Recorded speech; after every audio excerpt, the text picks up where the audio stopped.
Ayan guys, nandito tayo sa bahay ng ating pinsan. No? Ayan, dyan tayo patutulugin. Nasa bintana lang tayo, sa labas. Andito tayo sa terrace sa baba, ay sa taas. Ayan yung yan na yung Luwakan Airport. Yan na yung airport dito sa Baguio. Dito muna kami matutulog.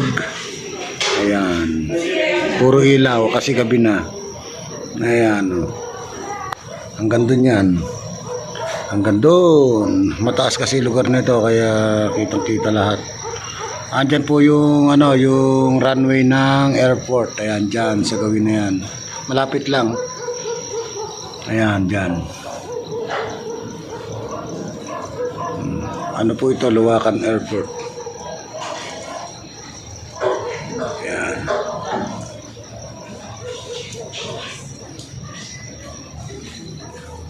Nandito tayo sa bahay ng pinsan natin sa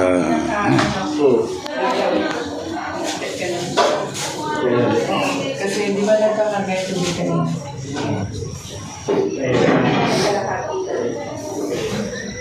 Ayan, dyan tayo matutulog. 3 kwarto nila nagamit namin lahat. 15 kami. 5 bawat kwarto. Ayan, napakaganda po ng tanawin dito. Dahil gabi na, puro ilaw na lang ang nakikita. Hindi na yung bahay ang nakikita. Ayan. Dati, nung ginagawa namin tong bahay na to, konti pa lang yung bahay na yan. Madalang lang. Ba't ngayon sumubra kapal? Ayan. Extension lang guys. Kita-kita lang bukas ng umaga. Ayan. Ayan. Umaga na po. Ayan. Ayan po guys yung radar dito sa Baguio. Yan po ang highest point ng Baguio. Ayan. Yan po ang radar ng ayan, hindi na makita malayong masyado. Ayan oh. Mataas. Taas po yan.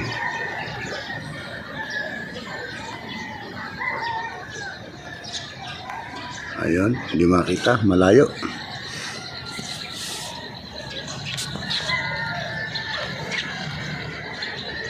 Ayan. Andyan po lalabas ang araw, ayan. Pero yung runway nung airport andito, ayan. Ayan, yan po yung runway ng airport. May dumadaang mga sasakyan, ayan.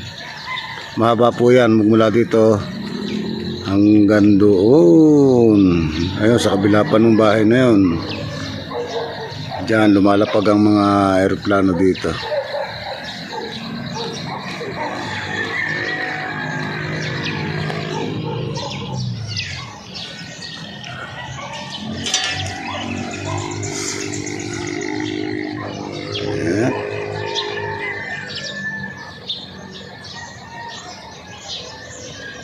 Taas po yung lugar natin kaya kitang-kita yung mga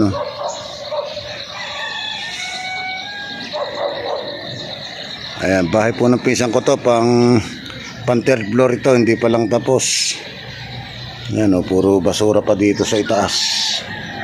Dahil hindi pa tapos yung bahay niya. Yung hanggang second floor pa lang.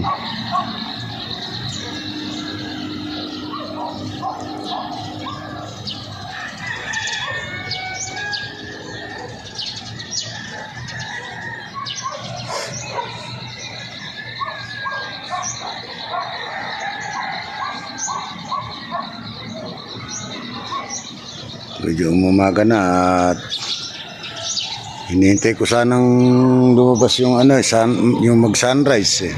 Kaso ang tagal-tagal kanina pa dito hindi pa lumalabas.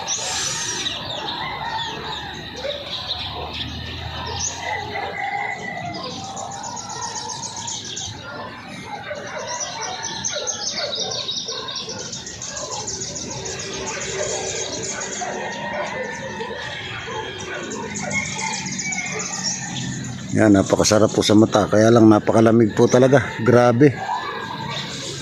Malamig talaga dito. Magsi-6 na po pero wala pa araw. Wala pa araw. Hindi pa siya lumalabas.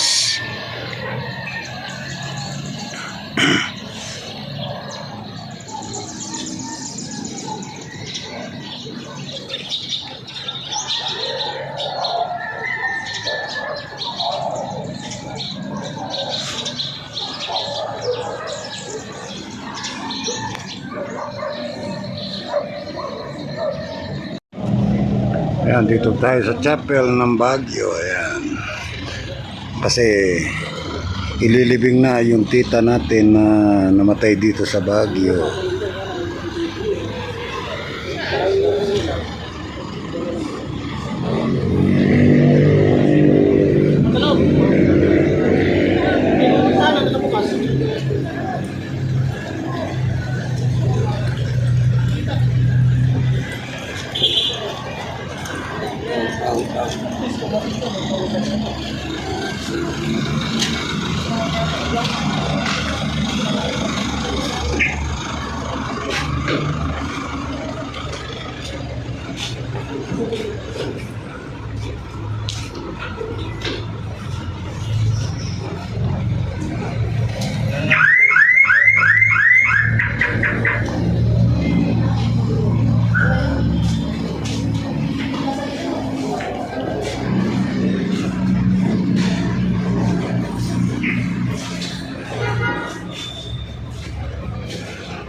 Oo nga. Punta sa dulo. Ah. Oo nga.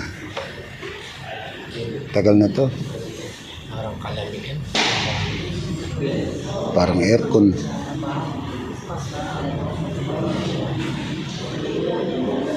Ano siya, semento ng mga kahoy.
So, ayan guys, maraming salamat po sa suporta ninyong lahat. Ayan, hintay-hintay lang po kay Father para sa misa ng nasa ng ililibing. Ayan po, maraming salamat.